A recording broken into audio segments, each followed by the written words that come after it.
Indeed it is, Rich. Hello, how are you?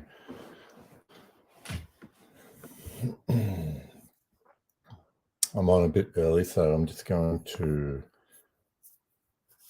wait a little bit before we get everyone going. But put my phone on silent.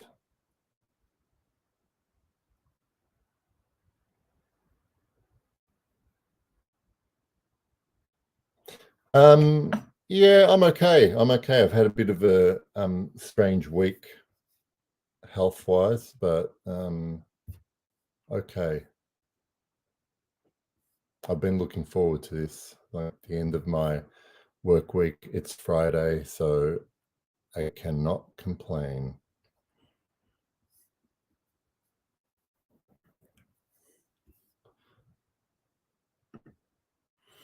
Just wait till a few more people show up. Now, as you can see, the scrolling title will suggest, hi Veronica. That I'm going to go through all the bottles that I own currently. So there are 65 of them. Matt Jackson, hello. There are 65 of them. And I thought what I would do is do this chronologically. I'll show you the bottles that I've had the longest, like some of the first bottles that I bought, or and then work my way to my most current purchases. Some of you might know, if you've watched some of my videos over the last 12 months, that last year I basically thanks for joining me on your lunch break. Yeah, I realize that this is a really awkward time for a lot of you because it's Friday night for me here in Melbourne, and obviously a lot of North America are asleep right now. So I've got Europeans on, but it is Friday morning for all of you, anyone on that side of the world. So thank you if you are joining me for making the time. I realize you're all busy, but hopefully this should be okay. All right, so I might get started since there's a few of you here. So I'm just going to show you what I have, and then if you have any questions about them, I'll give you a little bit of background, maybe if I remember anything about them. So I will start off with the oldest, and when I say the oldest bottle I own, I'm not talking about it's a vintage bottle. It's just like what has been with me the longest, if that makes sense. And I'm going to start off. This is Timbuktu. Okay, so I have spoken about this before. I actually got to write. I don't know how many of you follow the fragrance blog or online magazine Saffler Bond. I actually got to write an article for them a few years back, and it was about the perfume that actually got me into perfume, and specifically into niche perfume, because up until I tried Timbuktu by Artisan, I really didn't even know that niche perfume actually existed. All I knew about perfume was what I could see in department stores, and this has been a long time love. It's taken me quite a bit to work my way. It's a 50 ml bottle, so because I've had so many perfumes, it's still taking me a while to get through this. One question I'm going to ask myself as I show you these bottles is, would I rebuy once I finish? And as much as I do like Timbuktu, and at one time it was like close up there with one of, probably in my top 5 fragrances, but as much as I like this, I don't think I would replace it. yeah, but that's how I feel right now. I might change my mind at some point. Timbuktu.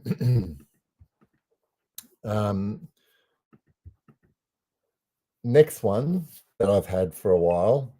I bought this one on eBay. I distinctly remember buying this on eBay, and I bought it as part of I guess what you would call it, like a package. It came with the same smelling deodorant, and this is L'Occitane's Eau de Baux. Now, I've seen the new ones and they've changed the labels on this, so it is still available.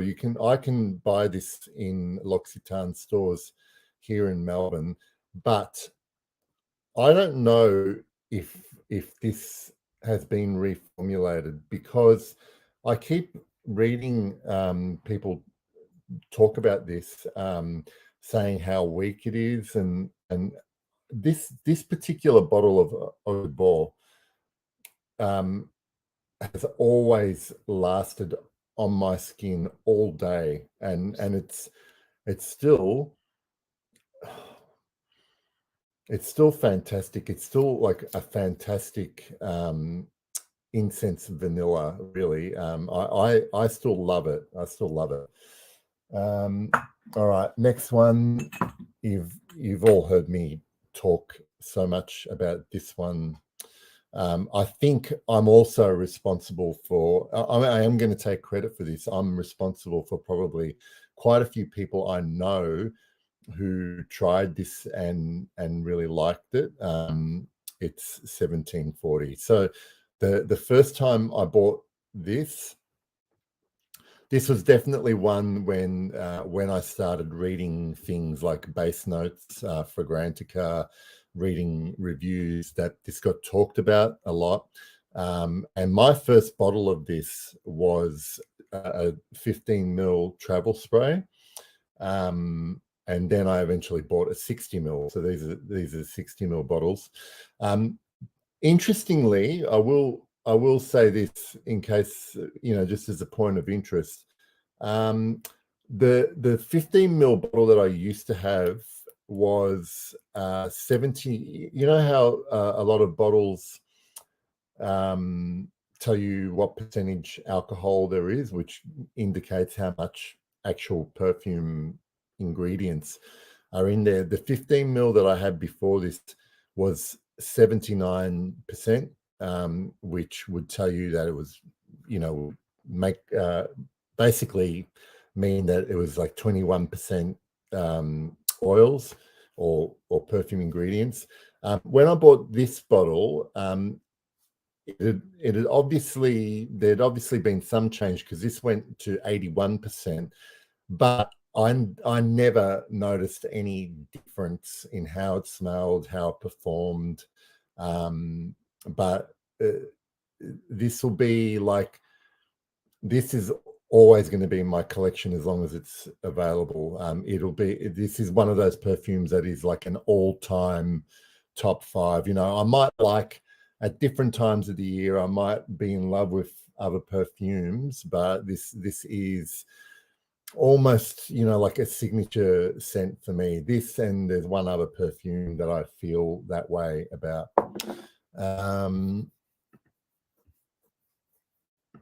Okay, so this next one I bought, also based on,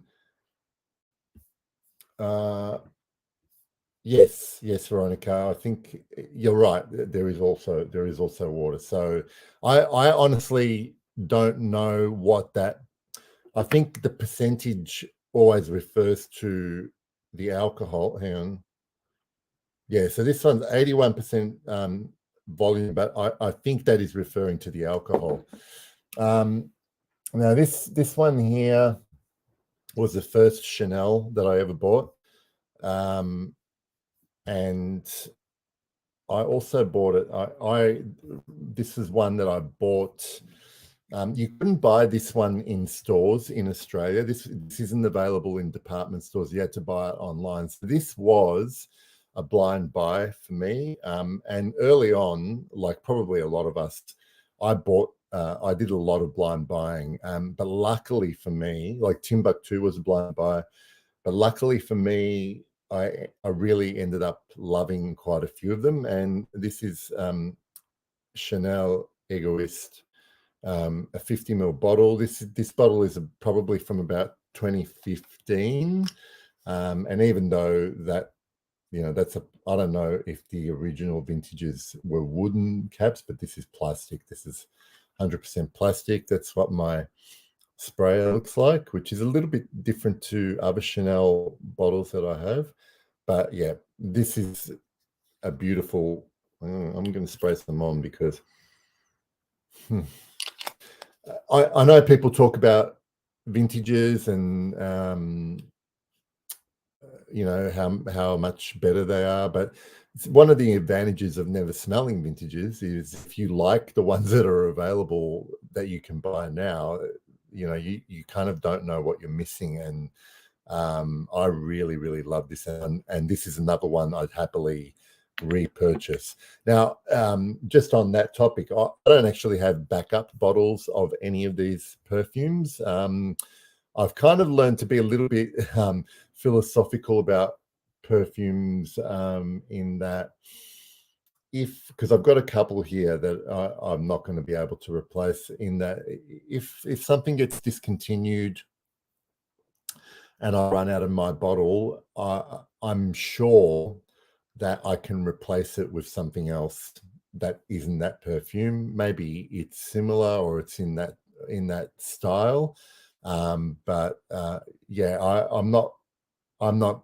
don't really care about buying backups for my perfumes, because I figure I've got 65 bottles here, and I want to keep it at around that number. So anything that I finish that I can't repurchase or I want to repurchase, I think that, it's pretty safe to say I can find a replacement for it. Now, where's this next bottle?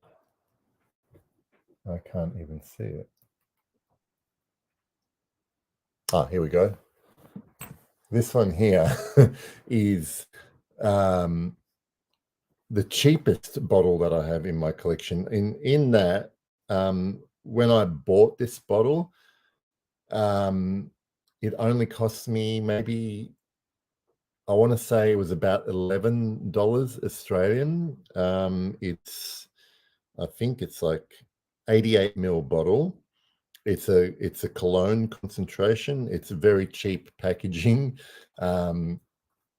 flimsy plastic bottle cap, and it's Jovan Sex Appeal.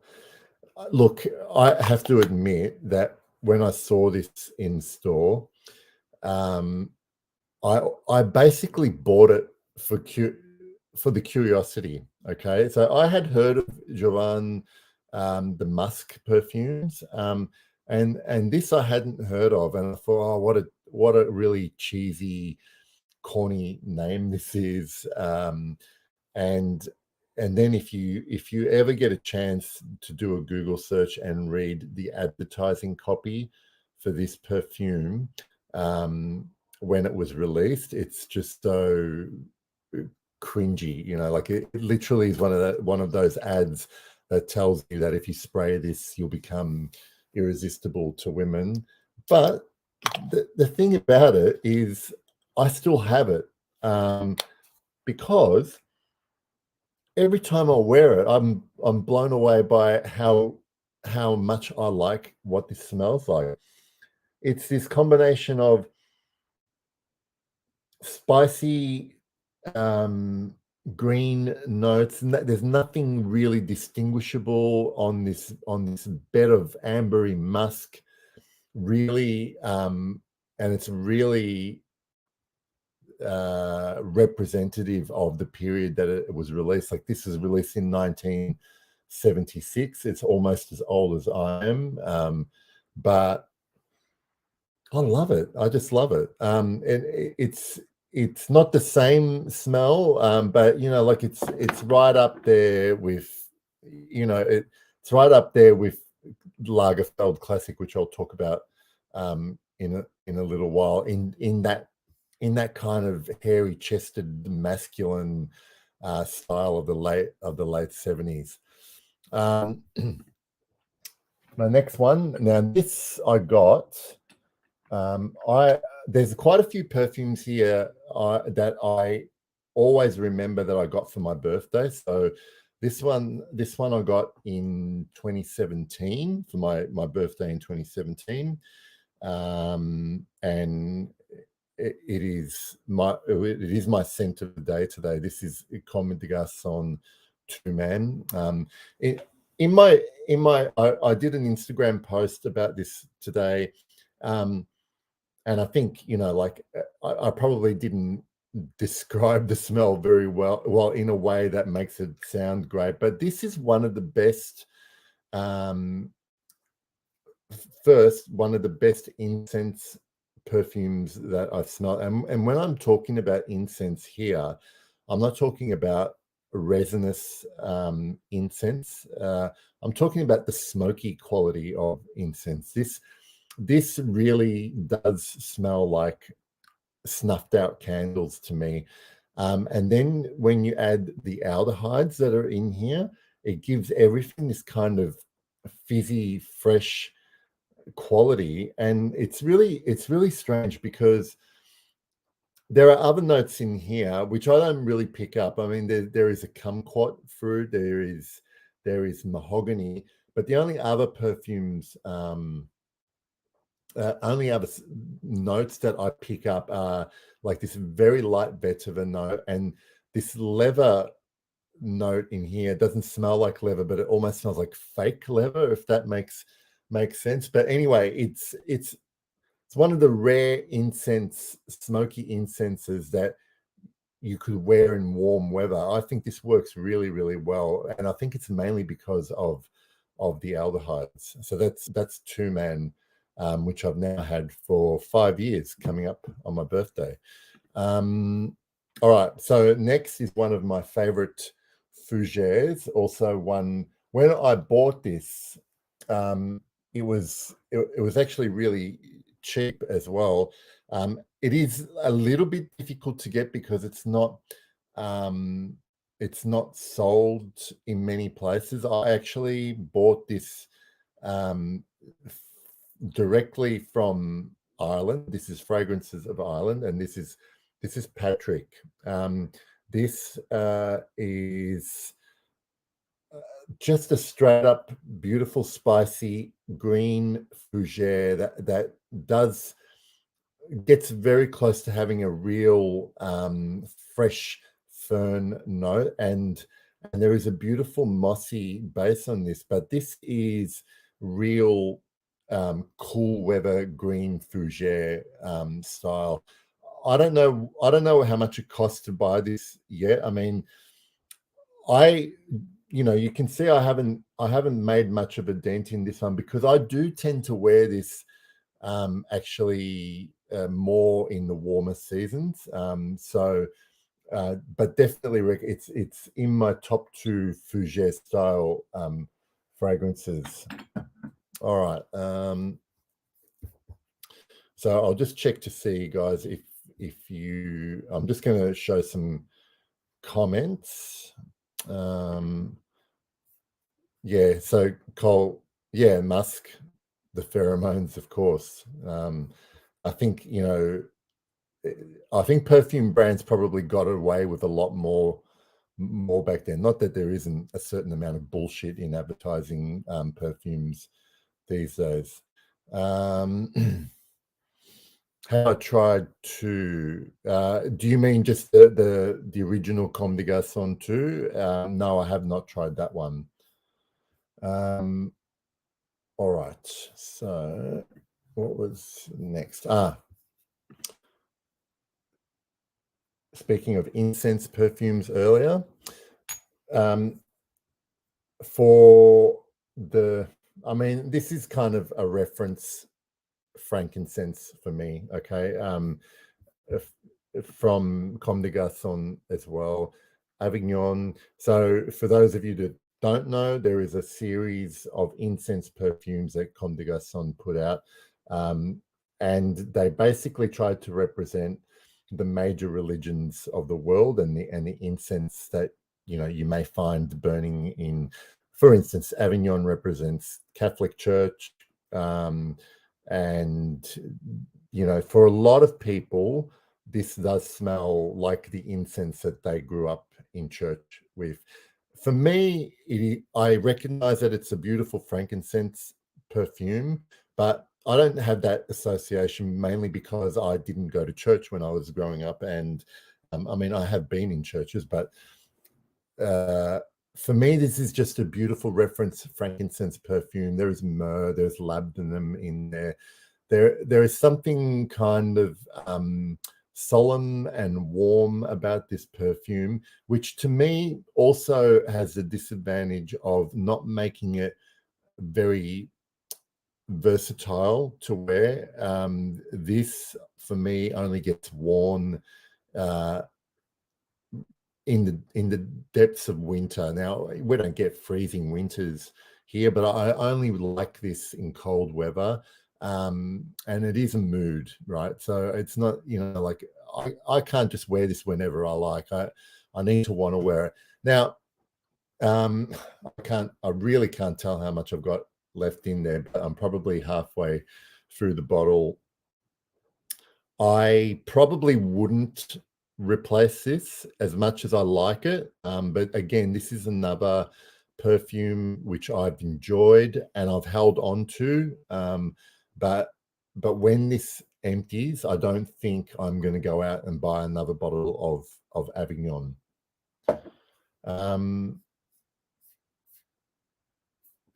Okay, so Beavis is saying that so you prefer Casbah as, but see, it's interesting because this is another one that I can smell on my skin all day. So it is really interesting that some people get different performance from the same perfume.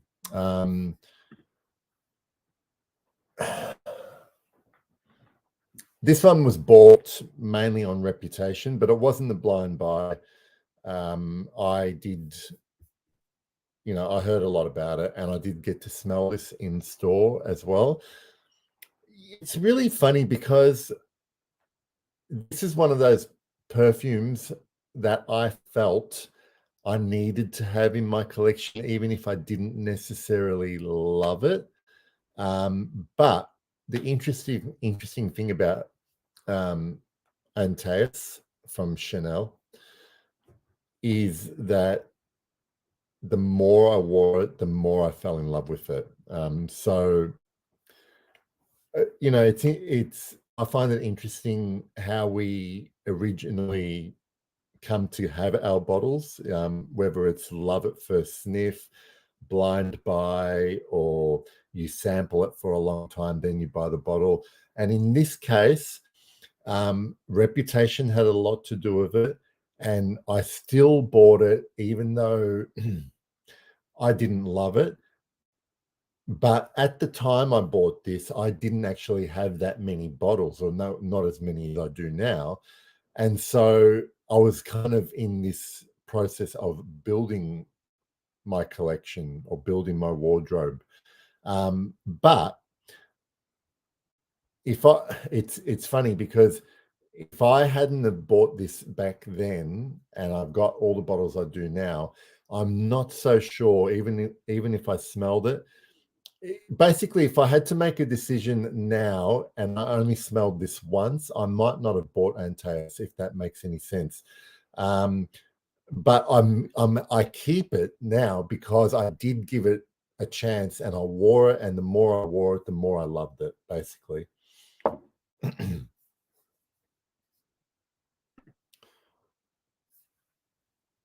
Now you're stocked up, famous YouTuber. Hey, famous YouTuber, you are a famous YouTuber that I had not heard of before.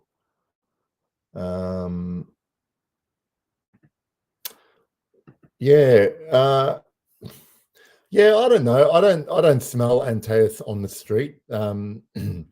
If I'm honest, like it's definitely not one I smell a lot. But the next perfume is definitely one I smelled a lot.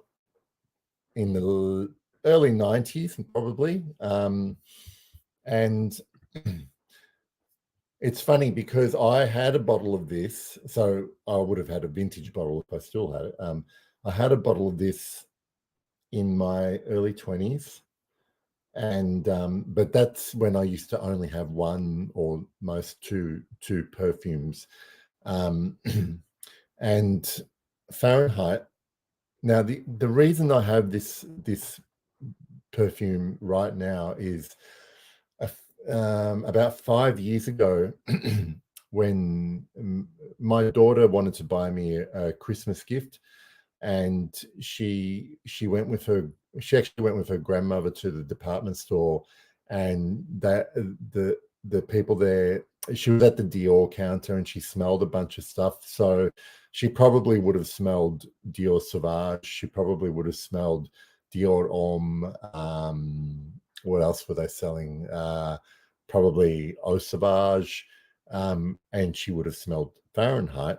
And she picked out Fahrenheit. Like my then 11-year-old daughter loved the smell of Fahrenheit, and she got me the bottle, and she had no idea that I knew what Fahrenheit was and that I used to own a bottle once. But so there's a lot of emotional attachment to owning Fahrenheit for me. One, I love the way Fahrenheit smells. It's still original. 1988 it was released, and I still have not smelled anything that comes to it. Like it's so funny, all the popular perfumes that get cloned these days, but no one really, or at least I haven't smelled anything that has come close to Fahrenheit. But like some people really don't like this perfume. I love it, and the fact that it's a perfume that my daughter picked out for me gives it some special meaning. Okay, what's next?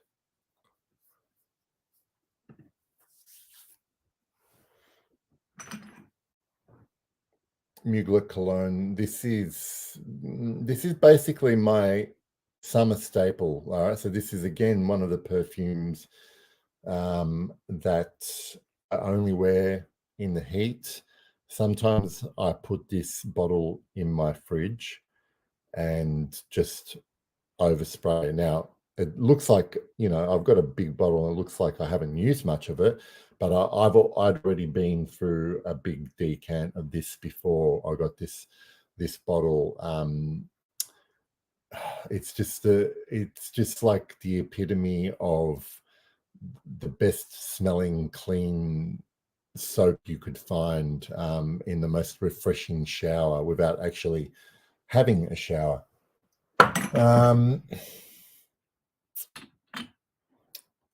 Lagerfeld Classic. I won't talk about this one too much, other than to say this is a new bottle, and so when I was curating my perfume wardrobe, the reason I got this was because the original Lagerfeld, which used to be called Lagerfeld Cologne, but in the same bottle, same cap, different font,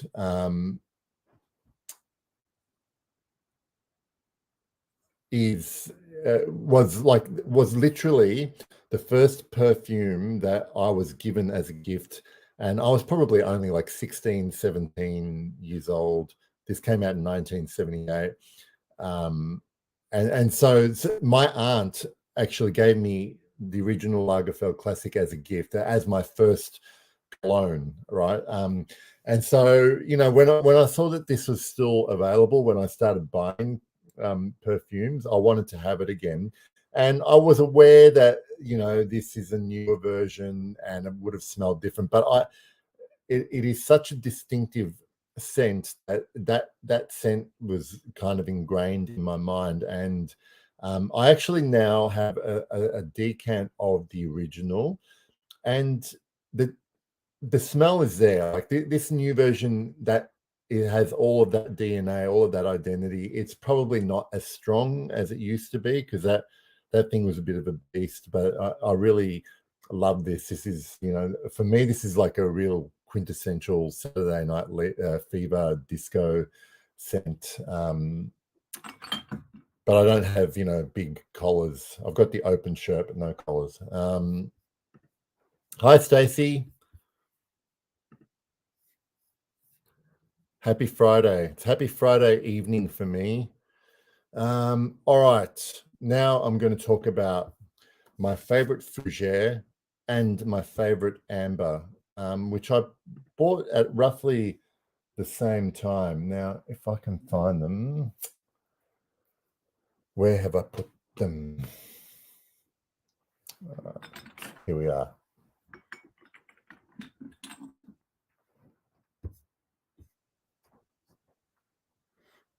Favorite fougere, Sartorial from Penhaligon's.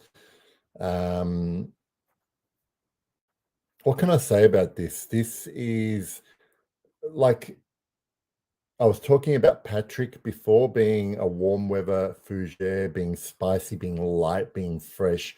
And this is kind of the whole creamy, steamy, metallic,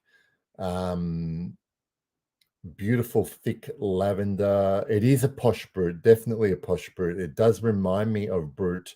My dad used to wear brut 33, but this one is like all the rough edges polished out of brut, made a little bit with a bit more depth. Definitely lasts longer. This lasts all day on me, and I have no idea about what formulations or anything about this one. I don't know how old this bottle is, but I absolutely love it. This is my number one fougere, and I used to have a tin can version of YSL Rive Gauche.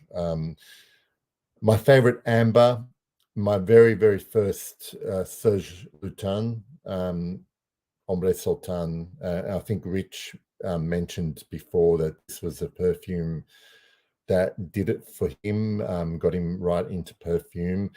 I still have not smelled an amber, and I've smelled lots of amber, that surpasses this. And that's not to say that I think this is the best amber. It's the best amber for me because it's not so heavy. I love that there's a lot of herbal elements to it. I love there's a lot of spice in it. But I can this is one you're allowed to overspray, and it never feels like it's heavy. This one kind of has layers, and what I mean by that is when you spray this on throughout the day, at times it kind of adjusts with the air temperature, almost like when you need it to be thick and comforting, it's there. And then maybe if you go and step out in the sun and the sun's hitting your skin, it kind of lightens up and lets a bit of the lighter aspects come through. That's how it works for me, and it might be all in my mind, but I absolutely love Ombre Sultan. But like, and I'm comparing this to things like I things like what's Tom Ford Amber Absolute, for instance. That thing is, compared to this, just relentless, linear. It smells great, but it just doesn't quit. And you can get really bored of it really, really easily, but I don't with Ombre Sultan. All right, what do I have next? Okay, one that I think is probably a little bit underrated amongst perfume enthusiasts, but I've got to find where it is now. I've done a good job of hiding my bottles. Here we go. Woody Mood by Olfactive Studios. Actually, I'm just going to go.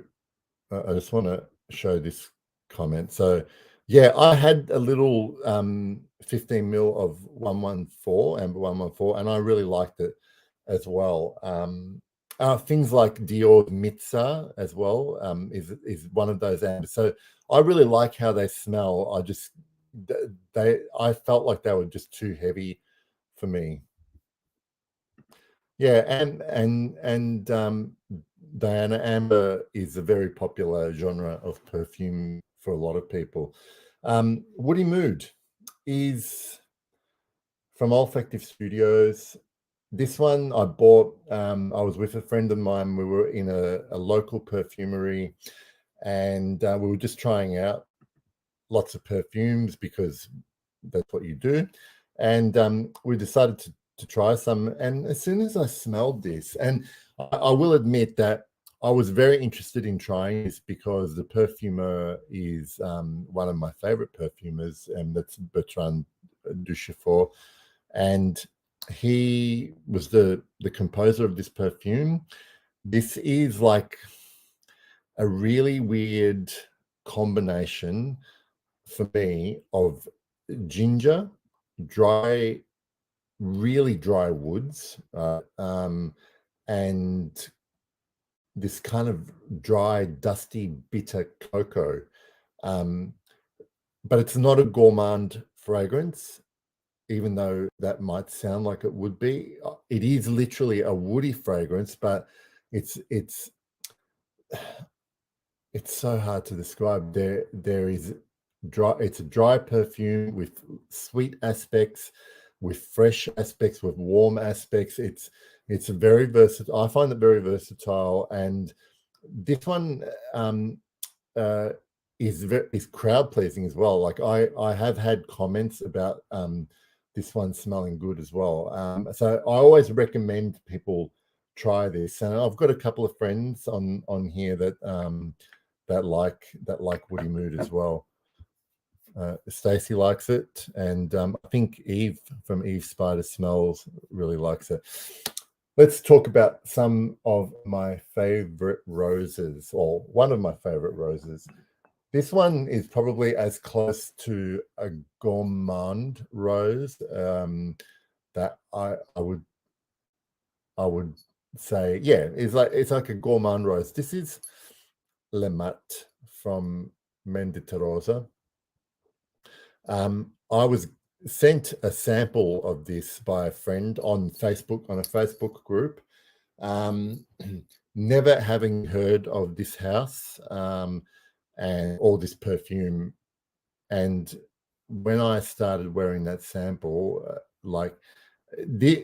this was kind of similar, had a similar effect to Timbuktu, in that by this stage I'd already smelled quite a lot of different perfumes, but I smelled this and I thought, wow, this is like nothing else that I've smelled.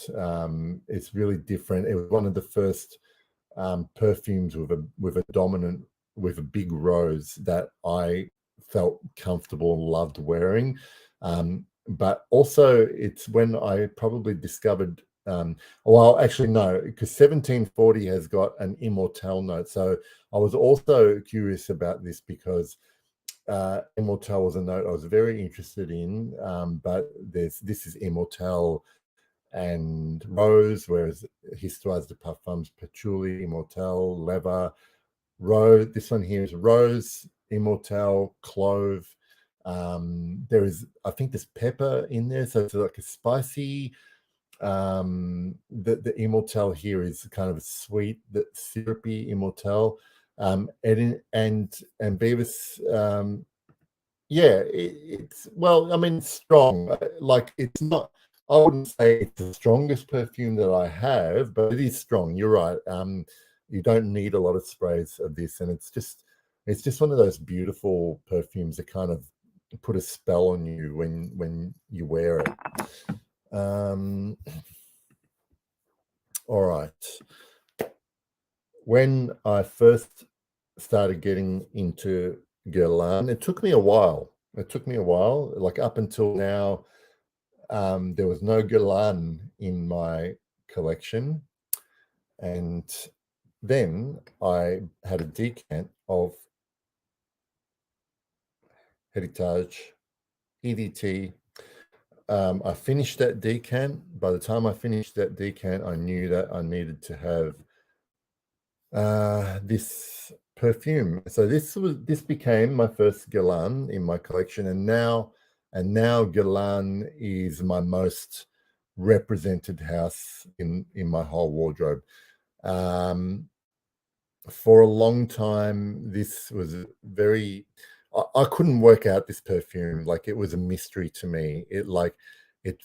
All I could say about it was that it felt like a classic masculine perfume. I've since figured out that I really love the sandalwood in the base of this. Like, when it dries down, it's wonderful.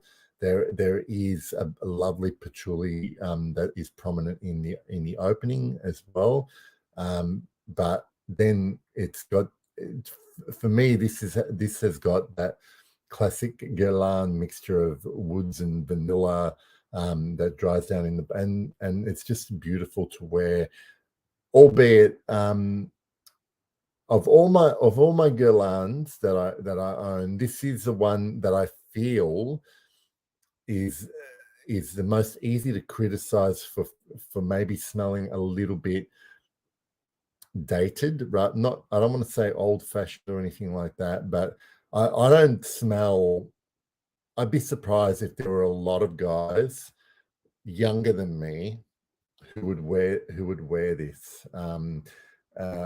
It's probably, this kind of gets talked about with things like in the same company of Nicolas New York Intense and things like Creed's Bois du Portugal, and I think that this is probably not as modern as New York Intense, although I think the Creed is even a little bit more dated than Heritage. But I still love it. I still love it a lot.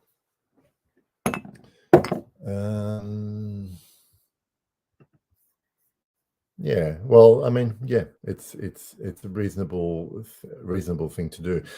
I spoke about 1740 earlier on being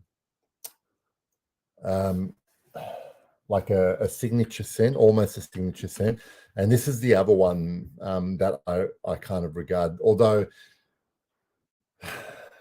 Eau Sauvage Parfum. Now, I have this one, which is the original black label that was released in 2012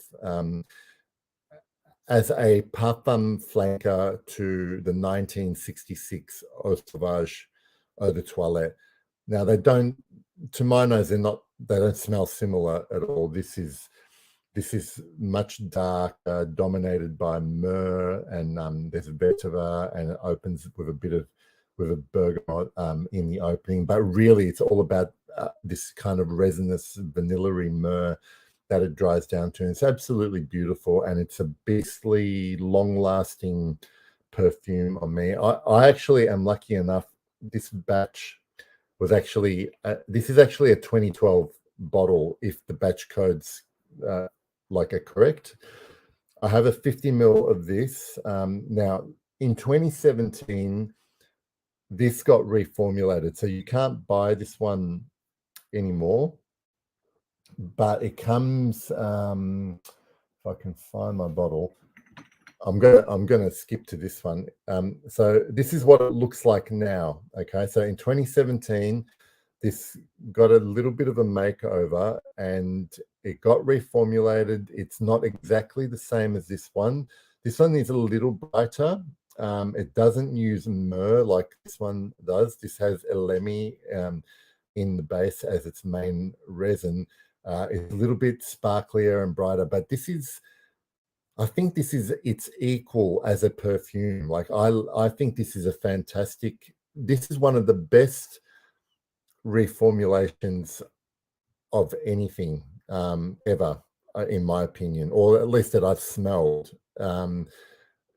So it's definitely worth buying this one, but just don't expect it to smell exactly like this one. So yeah, I'm going to treasure every drop of this, but I'm also not going to hoard it. So when I want to wear it, I wear it, and when it finishes, it finishes. But look, you only need 2 sprays of this, and I'm sure I'm going to have it for years to come, unless I drop the bottle and smash it on the floor. But Eau Sauvage Parfum I love, and close to a signature, along with 1740 as well. All right, let's see if you guys... I haven't smelled Oud Fleur, Diana.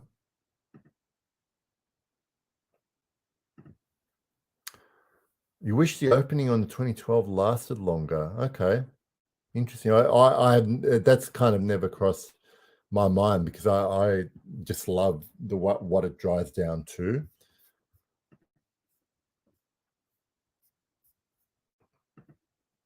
All right, moving on. I'm conscious that I'm probably going a bit slow here, and I need to find some bottles. Ambre pour Homme Intense. Look, I've heard that this has recently been discontinued, but maybe, I don't know, you can buy it. I bought this on Fragrance Net.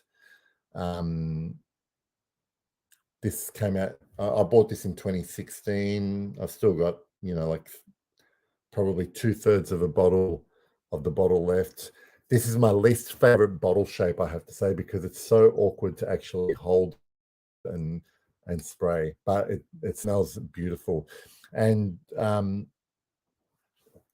what I like about this, well, what I don't like about this one is, well, not long ago, I did a blind smell video of my own perfume. So I got my daughter to spray some of my perfumes, and I guessed most of them, but when I smelled this, I could not figure out what it was.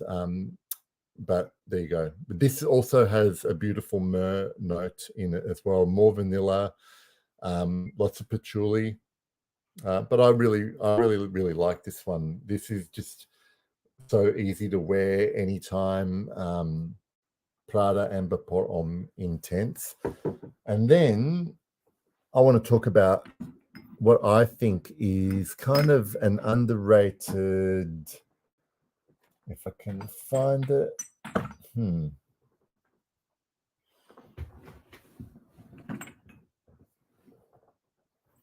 Artisan Al Oudh.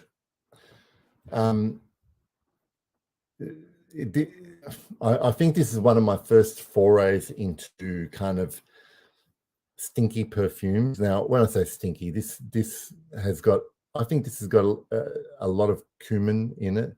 I don't actually get a lot of what I identify as oud in it. It is, this classic kind of combination of savory spice with dried fruit accord, but on my skin this works beautifully. Yeah, there's almost a boozy element from it, which I think is the dried fruit accord. It's like it's fermented a little bit. I know I'm not making it sound very attractive, and this, of all my bottles, when you look at things like Fragrantica ratings and stuff like that, it's got one of the lowest ratings of all my perfumes. This is another Bertrand Duchefort creation, but I think this is actually a little bit slept on. I don't know. I don't even know if it's still available, but I really love it. If you like perfumes that can be a little bit challenging, I mean, I've smelled worse, so I think something like Ducita's Oud Infini smells like real shit to me, and definitely harder to wear than something like this. So I don't know. Z, I guess, he's referring to this perfume when he calls it poo.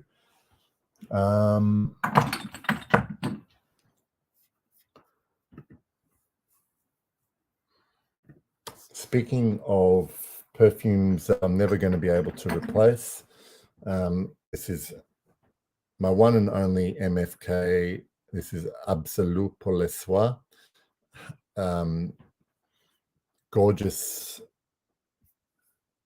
animalic honey and amber,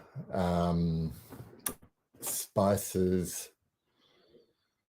This also has cumin in it. It's a little bit sweaty as well, but just like this is the perfect balance of comfort and challenge smells, like the comfort of that sweetness of the honey and the vanilla or benzoin, and then that sweaty cumin on top of that. There's just something, dare I say it, very, very, very sexy about this perfume, and I am genuinely gonna be sad when it's gone. And I really wish that MFK wouldn't discontinue all his best perfumes. Or I guess they can't all sell like Baccarat Rouge. Yeah, well, you can't find it anywhere because it's not being sold anymore.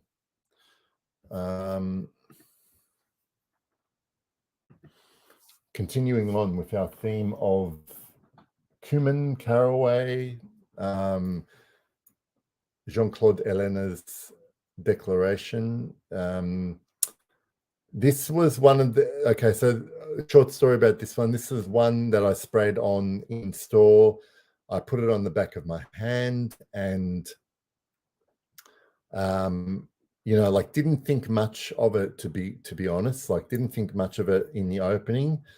As the day wore on, I continually went back to this just developed on my skin, and by the end of the day I knew that I would have a bottle of this perfume.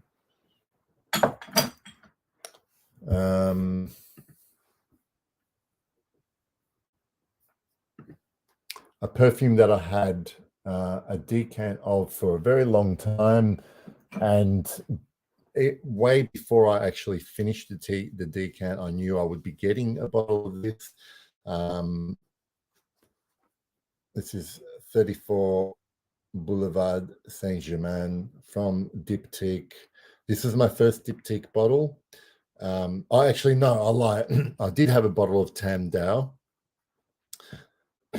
but that was one of the bottles that I sold last year. This is beautiful. For those of you who don't know the inspiration for this perfume, the flacon is supposed to look like a candle wick.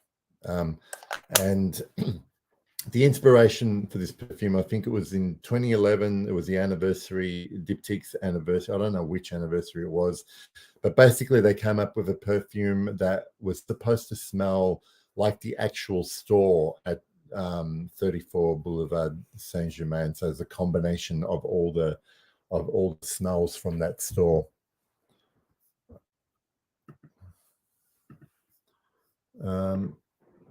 Immortelle. Let's talk about Immortelle again. This, to me, earlier I was talking about how Avignon is my reference frankincense. When I talk about Immortelle, if anyone kind of wants to get, without being able to smell the raw material, if you want a perfume that represents it, I guess, in the best way possible, it is Annick Goutal's Sables. This was created in the mid-'80s, and I think the story behind it was Annick basically created this for her husband, or was inspired by her husband. So she wanted to make a perfume for him, and this is what they came up with, and I love it.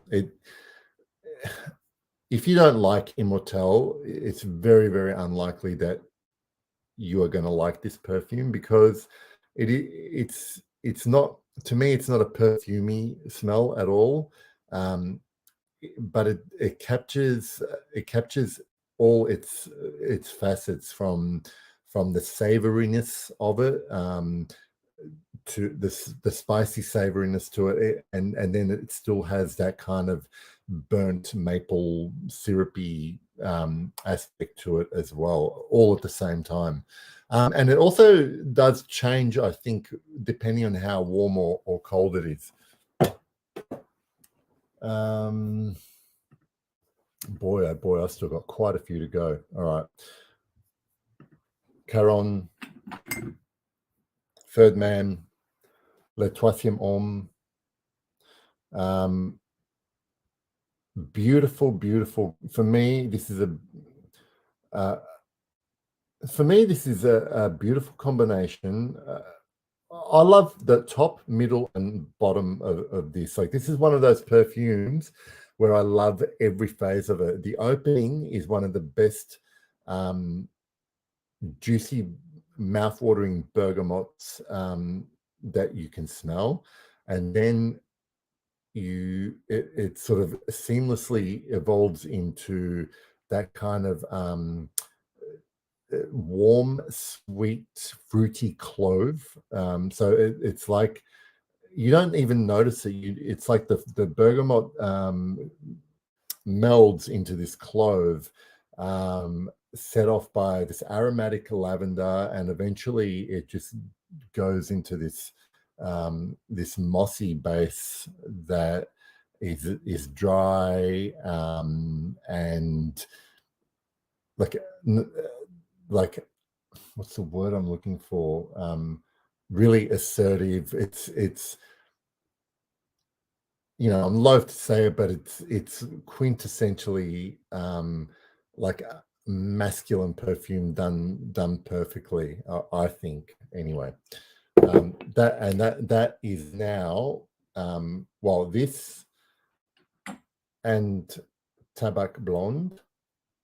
This is a very new version of Tabac Blonde, are the only Carons I own. So I did have Pot en Homme and Yatagan, but those two were bottles that I sold, and that's the only Caron that I've kept.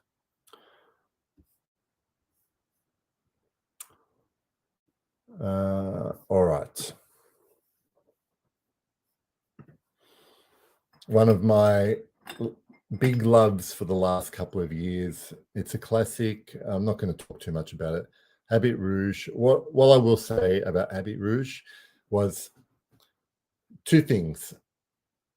When I smelled this again as an adult, the immediate memory that came to mind was that I grew up with a male family member who definitely wore this perfume, and I don't know who it is, but this is one of those perfumes that kind of ingrained itself on me as a child. So this is a perfume I remember, and I think the same thing happened with a couple of well, definitely with Chanel No. 5, because I know my mum wore Chanel No. 5 on special occasions. And Habit Rouge was one of those smells that I remember from my childhood, although I don't know who wore this. I know that my dad wore Brut, my grandfather wore Old Spice, but someone was wearing Habit Rouge as well. So the second thing was that when I went to rediscover this perfume, it took me about 3 goes, because I did not like wearing this the first couple of times. And I don't know why I kept persisting with it. I guess I just wanted to see what I was missing. I wanted to work out what I was missing. And before I knew it, 3, 4, 5 times wearing it, and a lot of those times were just spraying it on in store and leaving and letting it rest on my skin. All of a sudden I realized that I loved it and I needed the bottle, and so I've got a bottle. And this also lasts all day on me. So it's in, like the Guerlains and the EDTs in particular really work well on my skin. Okay. This is Tabak Vert from Rogue Perfumery. I'm going to try and fly through these now because I've already been going an hour. I'm only halfway through. Tabak Vert from Rogue. When this brand was first available in Australia, I got sent some samples by a friend on Facebook. This one was the one that I immediately loved, and I ended up buying a bottle. And I love the frosted bottles on this. This is a beautiful, even though it says Tabak Vert, I don't think of this as a tobacco perfume. It's more carnation, musks, and kind of some green notes. Maybe there's green tobacco, but I don't really know what that smells like. Okay. This one I bought purely because here in Australia, this suddenly got discounted down to like $20 a bottle. L'Homme Ideal Cologne from Guerlain. This is now discontinued, and probably I could sell it for a lot more. But the thing about this is I did blind buy this only because it was so cheap, because it got good reviews. And what happened was I took a decant of this to Italy with me in 2019, and I wore it a lot while I was there.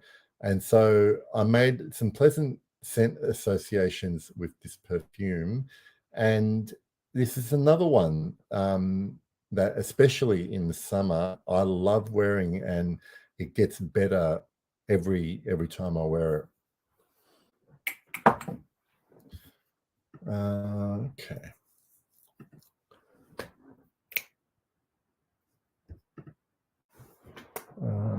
Where's my next one?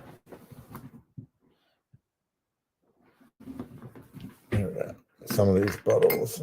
The most beautiful bottle in my collection is probably this one. This is Amouage Fate Woman. One of those rich perfumes where there's so much going on, and probably very easy to, I guess, become like a total mess, but everything just works wonderfully with this. I love wearing this. This is kind of a special occasion perfume for me. Can be a bit, well, actually, no. This is one that you probably shouldn't overspray, but if you're alone at home and just want to smell amazing, spray with abandon and just enjoy yourself. Hello, everyone who's just joined. I am keeping one eye on the comments, so my apologies if I'm not acknowledging you. Little known one, I have mentioned this in a previous video. I haven't done a review of this. This is called Number 4 by Jovan. This perfume is basically only available in a few towns in Cinque Terre in Italy. This is a fig and sandalwood perfumes, and I still think this is one of the best fig perfumes that I have smelled, or at least one that works really well on my skin, but it is very, very limited in distribution. So yeah, and look, if anyone ever asks me what's a perfume that I own that probably no one else does, I always nominate this one. I love it. What else do I have here? Serge Noir from Sultan. Clove Bomb. I get a little bit of incense from it, but mainly for me, when I wear this just comes off as clove, and to me it's very wearable, and I never get how some people find this really challenging. So Yeah.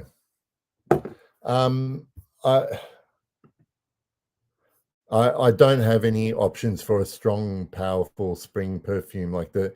Um, I can't think of one off the top of my head because I don't really have perfumes that are really, really strong, but I guess I'm guessing you want them to suit the spring season. I can't think of any. The first thing that pops into my mind is always something like Green Irish Tweed because I think that's a pretty strong perfume, but it's probably a bit cliche. So no help, but maybe someone in the comments can suggest something to you. Derby, again, this is a very treasured bottle because it was a gift given to me by someone very, very important to me, and I'm gonna treasure this bottle till the end because I don't know I think these have all been discontinued if I'm not mistaken. If anyone can correct me, please let me know. All right.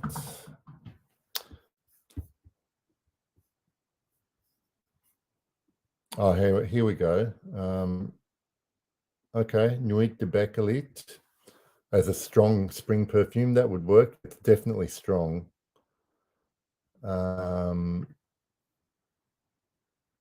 Veronica, are you suggesting Laird do this as Marocaine for spring? Yeah, that works in warmer weather.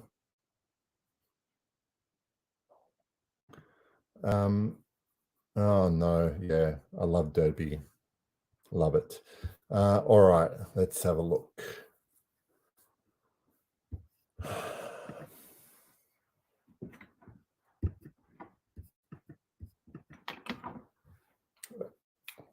This is Mona Diorio Vanni.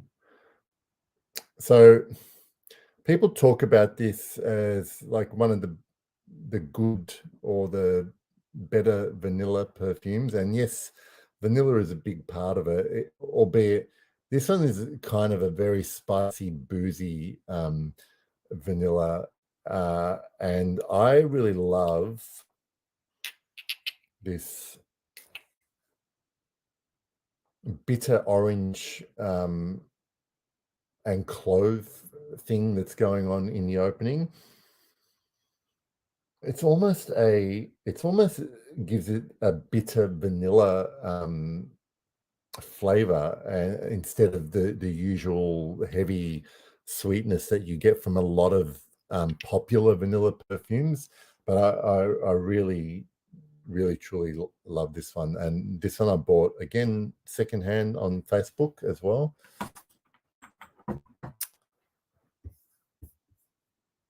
Yeah, just going back to those spring perfumes, just so we don't get sidetracked. Aqua Fahrenheit, yeah, I had that as well. And Bel Respiro, but I definitely wouldn't call Bel Respiro strong or long lasting, as pretty as it is. All right, let's move on.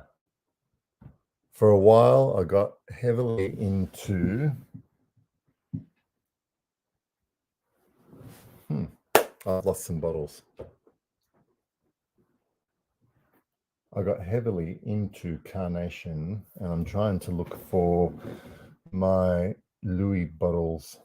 So I showed you Tabac Blonde earlier.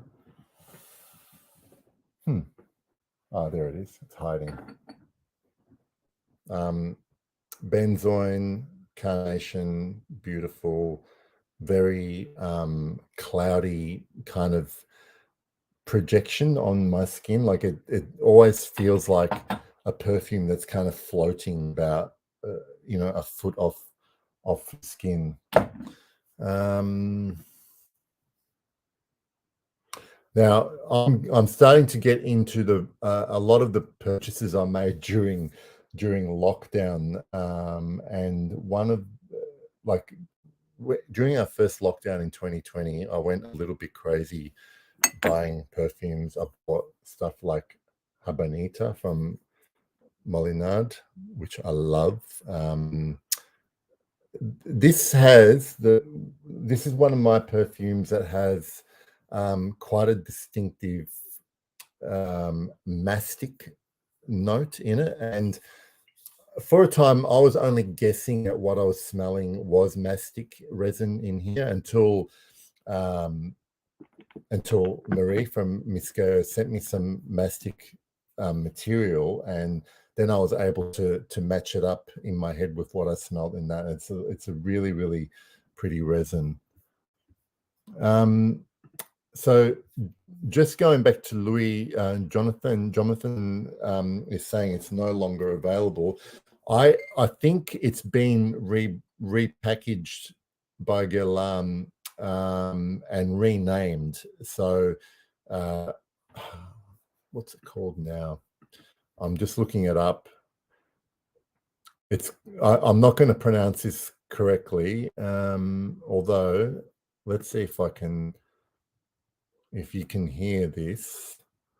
Œillet pourpre. Œillet pourpre, which is what it's been renamed to and put in those different bottles. But I haven't smelled it, so I can't tell you whether it's exactly the same smell either. I also bought Patchouli Nobile from Nobile 1942. This I first tried while I was in Italy. I actually wore it. So I like some of the memories that I have related to some of these perfumes. This I wore for a whole day while I was in Venice, walking around. And when I came back to Australia, I decided to grab a bottle of that. Another perfume that I also tried in Florence, which I fell in love there. I went to the Santa Maria Novella flagship store, tried a bunch, and I bought this because of what I smelled that day. This is Opopanax from Santa Maria Novella. I like to describe this as my fantasy Italian old man barber shop smell. Actually, I'm going to smell it. Oh, I love this. I love it.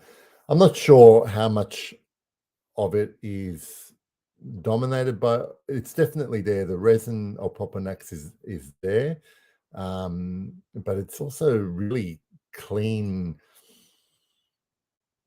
I don't know what is giving it. There's definitely a beautiful blend of citruses and herbs here that is giving it that barbershop feel as well, or that eau de cologne feel. But I don't know. I just associate it with cobblestone streets, old men hanging out at the front of a barbershop, and that kind of thing, playing cards.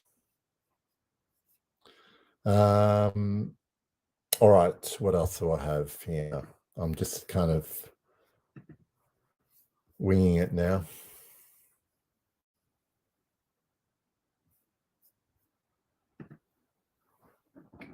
One of my favorite sheep fragrances, Femme Rochas. This is the current bottle that you can buy. This is very cheap to buy here. I think this is $20, this bottle, and it smells magnificent. I love it.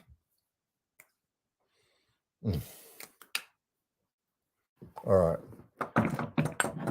I'm getting past my bedtime, so I'm acting a bit strange. Then I bought a whole bunch of Parfum d'Empire. Where's my other one? Musk Tonkan, gorgeous, wonderful, full-bodied floral musk that quickly. This is actually a blind buy, and this is in my top 5 perfumes at the moment, like my top 5 favorites. Ambre Russe is an all-time favorite, long-time favorite. Hi, Anna. And I had a decant for a long time, and I finally just got myself a bottle because I knew that I would want it. And this was also a blind buy, Azimor les Oranges. And this has a very realistic whole orange tree opening, but really what I love the most about this is its dry down, which is the most beautiful, dry, mossy, earthy dry down you can imagine.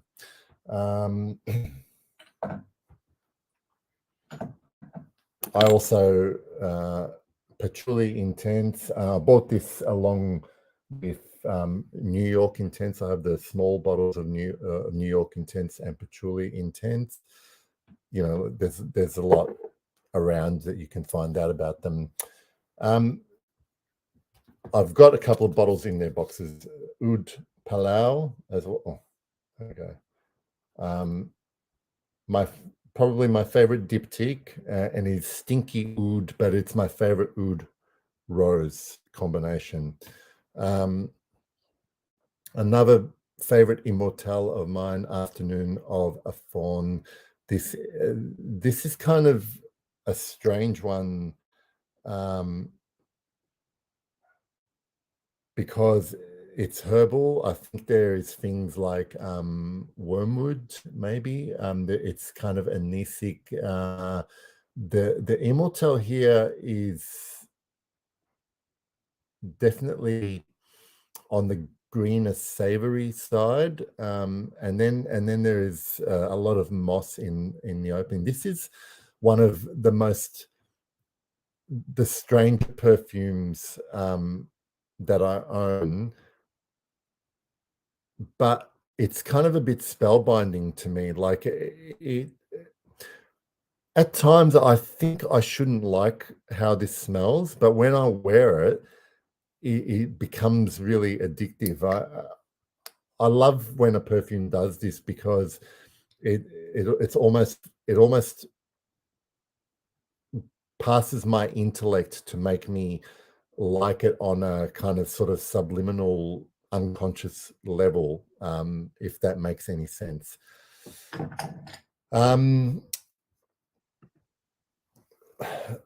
I honestly could not tell you if Oud Palau does have real oud in it.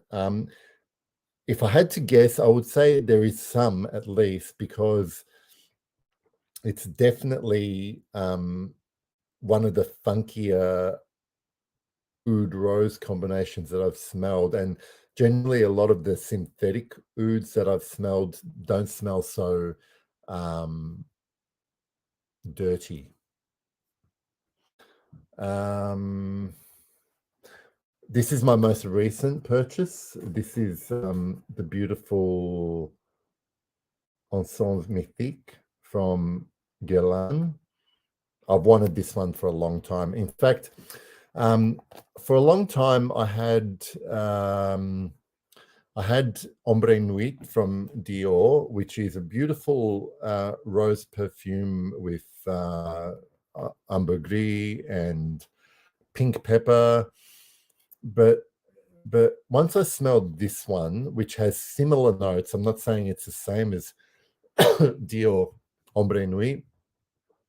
Once I smelled this one, though, this one also has aldehydes in it, and I fell in love with it, and I've been wanting this for a long time. So I treated myself. Well, actually, I didn't treat myself. I actually got sent this. So I posted a wish list on Instagram, and I'm not, the person could be watching now. I posted a wish list on Instagram not long ago that included this perfume, and a few days ago, this showed up at my door in a parcel, anonymously, but it's obviously someone who knew my address. So if you're watching, thank you.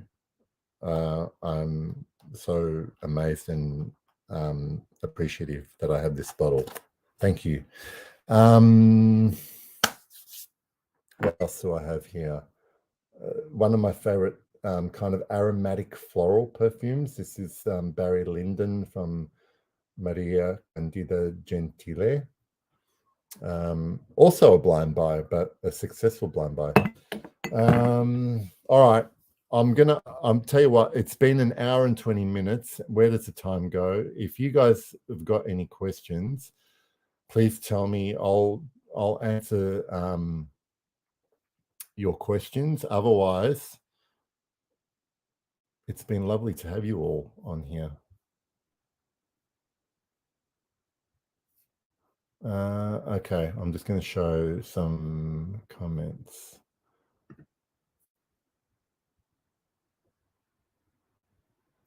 Which one? Which perfume are you talking about here in this comment? Hulls? And I do appreciate that a lot of you are probably at work or supposed to be working, or it's early in the morning for some of you. Which is the latest Bianchi?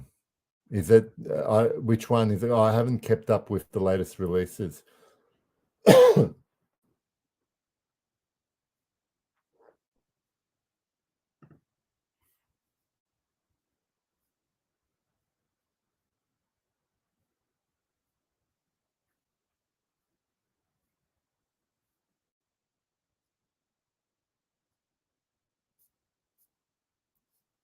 Okay.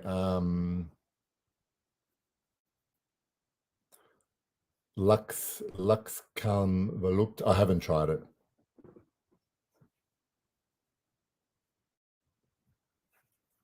Working from home does have its advantages.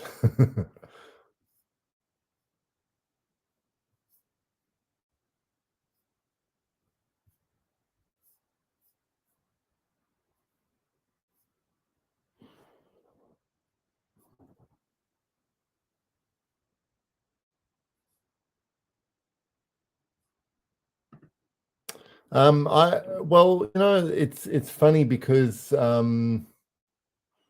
especially if you spend time on social media and follow people, and like, I think you tend to gravitate a lot to people who have similar tastes to you, and you're not always going to like the same thing. But I know a lot of people that I follow on Instagram who, we have a lot of the same perfumes, but like that's the beauty of it. Like a lot of those same people have perfumes I don't like, and obviously vice versa. People have hundreds of perfumes. I have about a few dozen perfumes.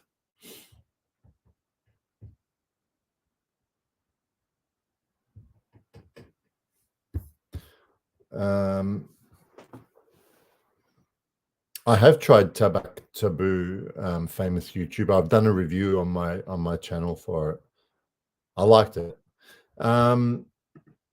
We are sentient. What's next on my list to get? Well, I have no plans to buy any more perfume until I get to.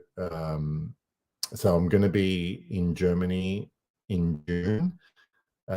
When I get there, I have a big bottle of Dior Au Noir waiting for me, and I'll be coming home with it. And then I'll basically, I may buy some perfume while I'm there. But I kind of, Dior Au Noir is the next one that I should be getting, but I'm waiting till June to pick that one up.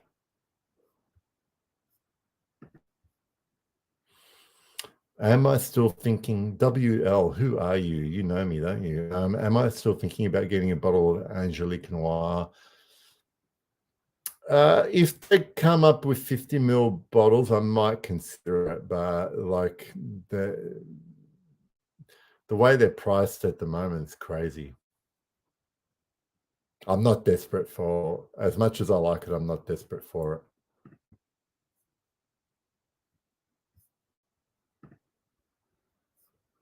Oh yeah, definitely. If you can try those Cole, that'd be good.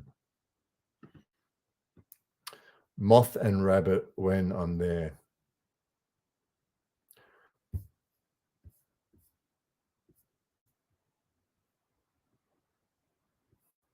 I've heard good things about. Well, actually, I've mainly heard of Moth and Rabbit through your account. We Are Sentient.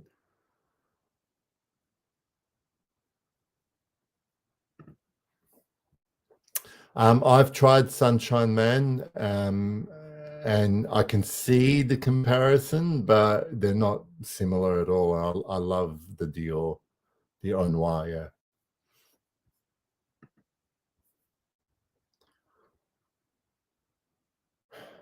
All right. Holy shit, it's nearly 11 o'clock here. I'm usually sound asleep by this time.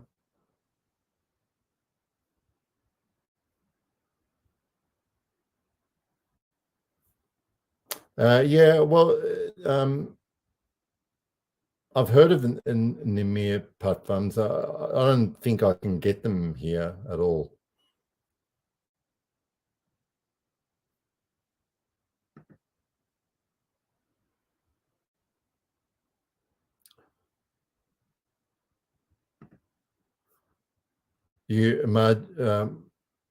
Margie, you need to have your second coffee before the first coffee kicks in. That's how I do it.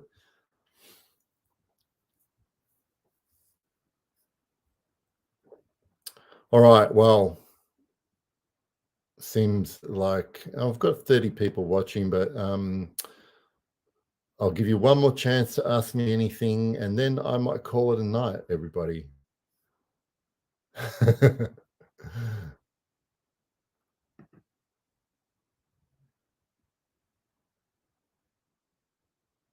All right. Well, it's great. It was great to have you all on. Analogs Lagitan. I'll do this again soon.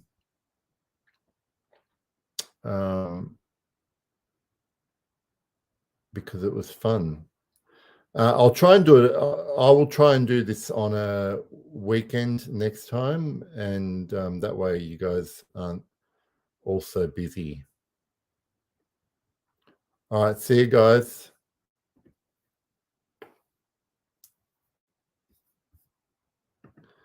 Oh, hang on, I just got to read this.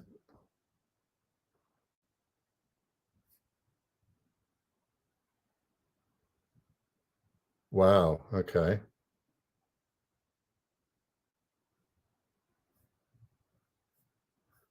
I presume you're talking about Nimir. Okay. If you're on Instagram, Pirate Climber, can you let me know or message me or send a comment? Bye, Anna. Lovely to have you on. Yeah, smash likes, super chats, everything. Like, comment, subscribe, hit the notification bell. All right.